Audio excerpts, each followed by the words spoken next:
आदित्य, आदित्य,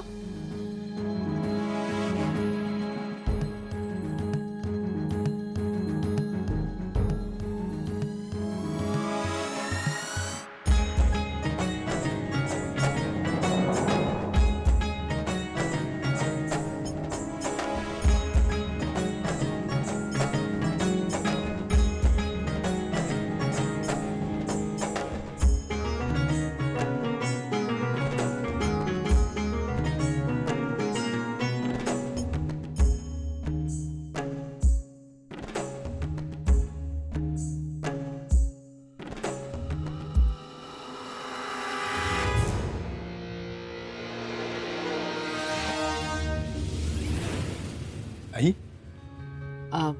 आई तू मगाशी लॅपटॉप तिकडे हॉलमध्येच विसरला होतास, तो ठेवायला गेले होते. आई मला खरंच तो लॅप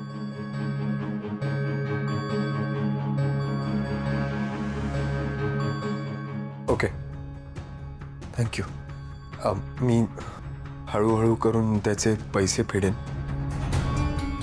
मी श्रीकांतने तुला हा लॅपटॉप बापाच्या नात्याने दिलाय. तुझं होणारं नुकसान,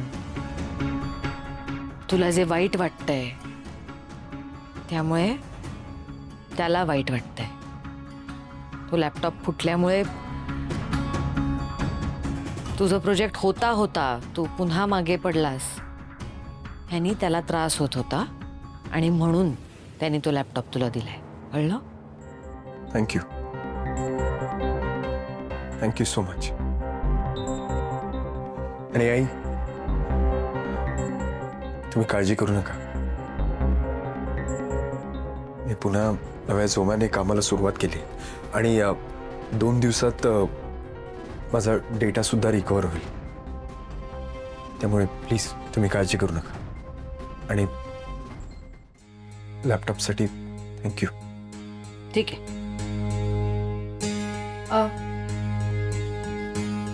अजून एक सांगायचं होतं. आई आत बसून सांग. ये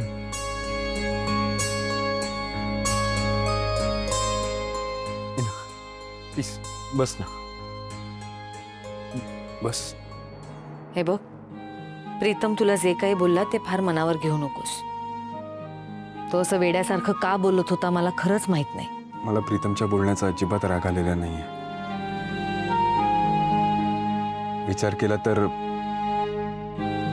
मला पटलंय त्याचं बोलणं. बरोबरच बोलत होता तो. तो वेड्यासारखंच बोलत होता. नाही आहे, बघ ना, म्हणजे या घरावर हक्क सांगण्याचा अधिकार आता मी गमावून बसलोय. आणि राहता राहिला प्रश्न घरात काम करण्याचा, तर मला घरातली कामं करायला अजिबात लाज वाटत नाही.